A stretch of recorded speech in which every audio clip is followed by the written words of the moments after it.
Bonjour et bienvenue dans cette nouvelle vidéo de la section photo de l'Esport Pessaquet. Aujourd'hui, nous allons voir un moyen ultra simple de sauver des photos anciennes. En effet, on a tous chez soi des vieilles photos papier et dont les négatifs ont disparu depuis longtemps. Mon scanner n'est pas de bonne qualité, mais mon appareil photo aussi. Alors du coup, j'ai pris mes photos en photo et on a ce résultat ouvert dans Lightroom. Avec ce capteur moderne, on obtient une image avec suffisamment de résolution. Le mieux aurait été de ne pas être trop feignant et de monter son appareil bien parallèle à notre image, mais on ne l'a pas fait. Donc du coup, dans Lightroom, on va essayer de remédier à ce problème en utilisant l'outil transformation et en cliquant sur la case avec repère.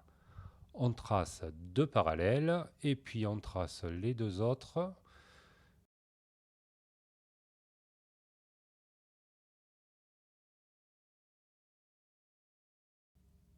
On va valider et on va ensuite faire un petit recadrage en essayant de respecter au mieux notre image.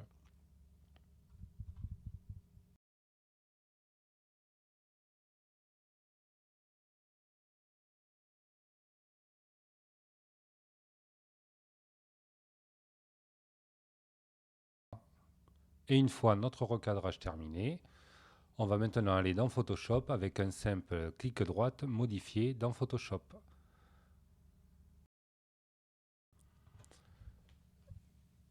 Et nous voici maintenant dans Photoshop. Comme à notre habitude, nous allons dupliquer le calque. Je vous rappelle le CTRL-J raccourci clavier. Et on va aller ensuite directement dans le menu Filtre, Neural Filter. La fenêtre s'ouvre et on va, dans la liste des filtres disponibles, aller chercher actuellement le dernier qui s'appelle Restaurer photos anciennes. Vous n'aurez à votre disposition que 3 réglettes à faire varier, améliorer la photo, améliorer le visage et réduction des rayures. Attention toutefois, les ressources demandées pour ces opérations sont assez importantes et il vous faudra un ordinateur qui pédale bien avec un bon processeur et une carte graphique performante.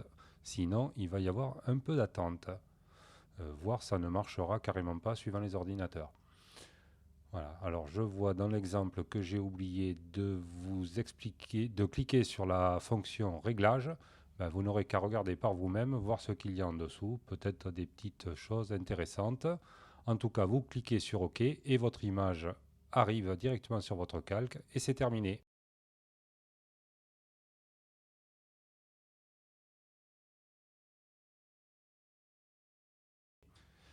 Alors bien sûr, vous allez pouvoir encore peaufiner votre image avec, pourquoi pas, l'outil tampon, réparation, etc. Là, ici, on enlève une petite rayure. Pourquoi pas faire un réglage plus fin de la balance des blancs et tout ce que vous jugerez de toute façon utile de faire. Et voilà, donc dans cet exemple, on va aplatir notre image parce qu'on considère qu'on a terminé le travail. Et dans Fichier enregistré, donc tout simplement enregistrer, l'image va se retrouver dans Lightroom. Et quand on va aller dans notre Lightroom, on va voir que l'on a nos deux images côte à côte.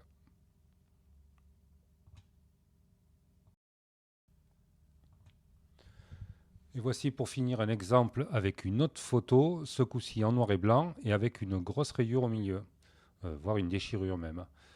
Alors le neural filter a été appliqué, mais on voit dans l'exemple qu'il n'a pas réussi à supprimer la déchirure. Eh ben, dans ce cas-là, un simple coup de tampon magique devrait suffire à nous réparer tout ça. Vous faites ensuite les retouches nécessaires, toujours pour effacer tout ce qui vous semble inutile et pas joli. Vous pouvez aussi surtout faire des masques de réglage, notamment un masque de réglage pour le contraste.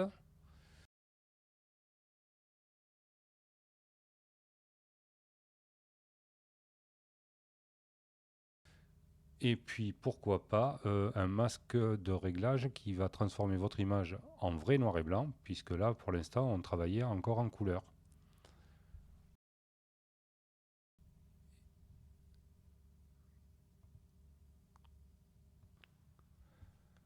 Et voilà comment, en quelques clics et en s'appliquant un peu, nous pouvons sauver un peu de nos histoires familiales. Si cette vidéo vous a plu, comme d'habitude, n'hésitez pas à cliquer sur le petit pouce en l'air, à vous abonner et à cliquer sur la cloche pour ne manquer aucune de nos prochaines vidéos. Bye bye, à bientôt.